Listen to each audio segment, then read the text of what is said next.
Greetings fellas, this is yet another moral lesson video. I have already been in this game for 4 months already, level 69 close to level 70, but I can already tell you that nothing is right or wrong in this game. That's number one. Number two is that this game should not be taken as seriously as a political election. Number two. And number three, the discrimination of whales is not tolerated. So then again, three main points here. And what I like to address is that the first point here, this game has nothing right or wrong. So let's talk about the ultimatum of this game. The ultimatum of this game is to clear M-onke 10 with 3 stars and clear simulated universe difficulty 5. So whatever ways and means you can invent to clear, then this is considered a good build. Nothing right or wrong. Like I said, for my relics here, Silverwolf can run the quantum set. She can also run Musketeer of Wildweed. She can run Pan-Galactic. Whatever. There's no right or wrong. As long as you can clear M-onke 10, as long as you can clear Simulated Universe difficulty 5 in Swarm Disaster, that is totally fine. Like I said, Bronya, some people like Goba Certified says that the Eagle of Twilight set brings more bad than good. I mean, some people can agree, some people doesn't agree. That's totally fine. But look at Fumoji, for example. He's been using Eagle of Twilight for the longest time. Look at me. I've been using Eagle of Twilight since day one. And this is my day one kit, by the way. I'm still using it. And the fact is that some people's opinions can clash with other people's opinions. So when people look at other people's opinions, they can think that they are stupid. They can think that they are smart. People can go to this extent of saying, you are right, you are wrong. But unfortunately, they are totally wrong in this case. They have to think in such a way that this build is either stupid or smart, not right or wrong. So then again, if this build can clear M-onke 10, if this build can clear Simulated Universe difficulty 5 on Torturous difficulty, then it is a totally fine build. For example, again, another case, Lorcha having defense percentage, that is totally fine too.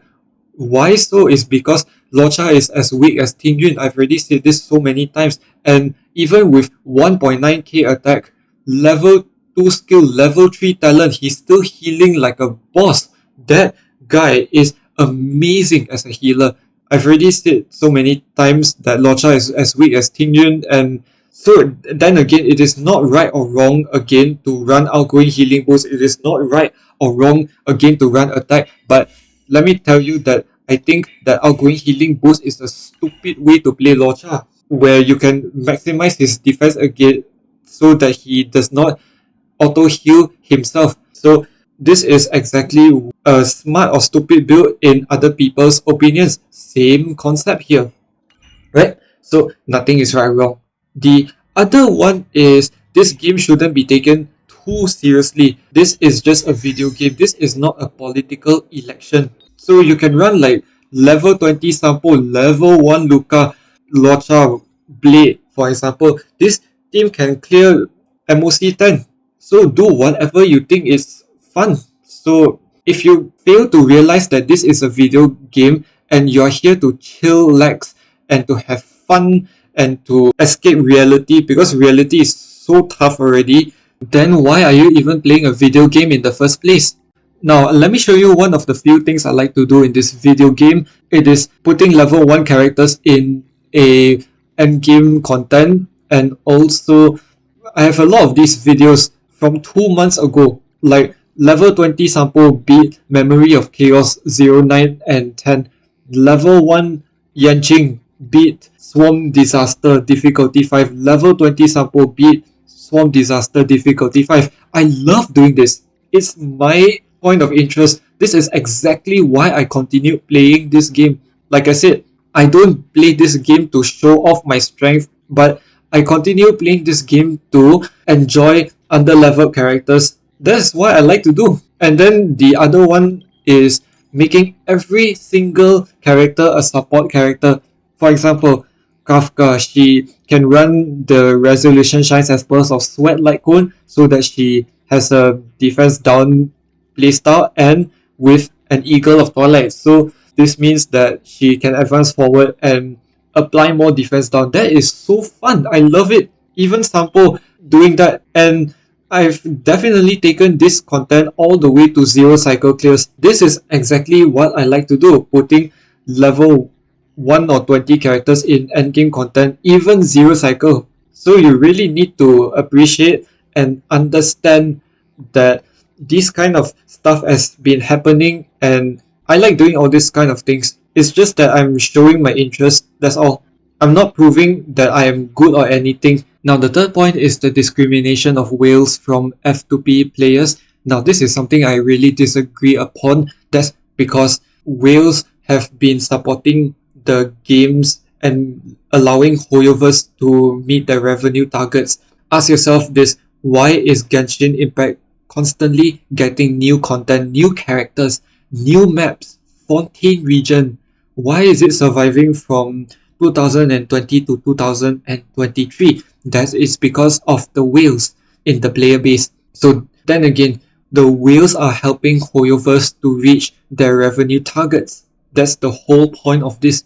So if you are going to discriminate whales, you are never going to enjoy the game as long. That's because, I mean, if you get rid of the whales, then there is no support for the game you love. That is the whole point of why you shouldn't discriminate the whales, but instead should respect them instead.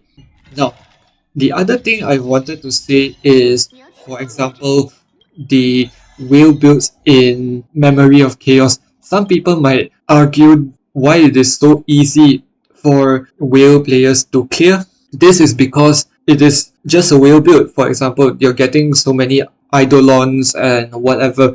But the reality of all this is that the whales also suffer a indifferent amount of RNG, or even less RNG compared to the free-to-play players. Now, why I say that they could face the same amount of RNG is because, now, if you're going to try and zero cycle this team 2 here with Yanqing, now this is a team that I have successfully cleared with Yanqing, and I can really tell you that there's a lot of RNG. For example, Blade might not survive, or Blade might not get enough energy to use his ultimate. That's another reason. Maybe Bronya didn't get enough energy to use her ultimate to buff Blade.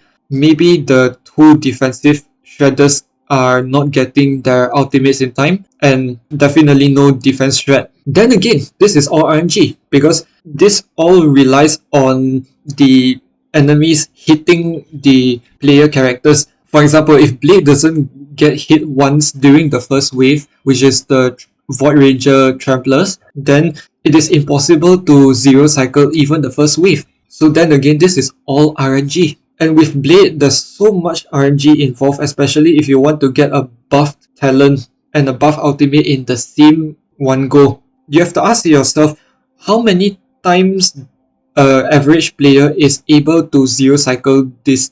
I would say around once every 5 to 10 times.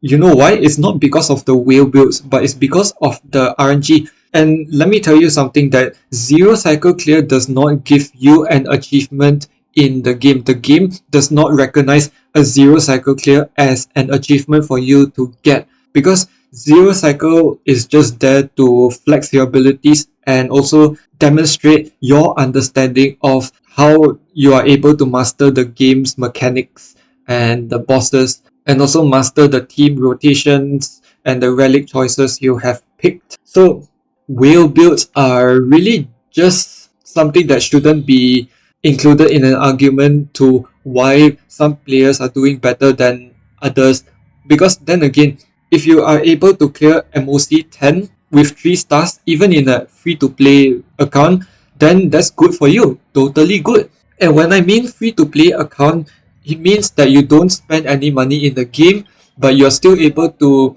somehow get the 5-star characters by luck from the gacha. That is considered free to play in my opinion. One other thing I can also see is that some people are not very attentive. They're not observant at all as well as I am. So right now we have those buffs and debuffs on the top corner of the screen and the bottom corner of the screen. You really need to pay attention to those kinds of debuffs. So for example, when I do this, some people don't even know what happened here. So I'll tell you what happened actually. Right now, Sampo has placed a defense down on this Malefic 8 right here. As you can see, there's a blinking defense down. And when this icon is blinking, it means it is a one-turn debuff. For example, I don't even need to expand this to show you how many debuffs this guy has, but you can already see it from the top corner of your screen. Also, there are buffs and debuffs that you really need to pay attention to, especially on those allies on your screen. So I don't need to expand this again. I really don't need to. But as you can see that there's a defense up here. There is a shock debuff here. So yes, you need to pay attention to all of this. In summary, there is no right or wrong in this game. Anything you can use to clear the hardest content in the game, then you're pretty much correct off the bat. Second point is we should not take this game way too seriously, because then again, we are playing a video game. This is not a political election. That's why video games exist, for fun. And number 3, do not ever discriminate the whales in a gacha game. Never ever do that. Also, one final part of the advice is that if you don't like someone's YouTube content, then feel free to unsubscribe to them. That's because they did not ask for your subscription anyway. Also, there is a very big red X button on the top right hand corner of your screen. So if you click that button, you will do yourself a very big favor, and you can definitely touch some grass. But whatever you do, do not ever leave a dislike on whale content. That's because some whales can take this very personally, and if they see too many dislikes on their content, then they will quit the game, and definitely this game will have less content in the future. That's because Hoyoverse is not meeting their revenue targets. That's all I want to say. Cheers.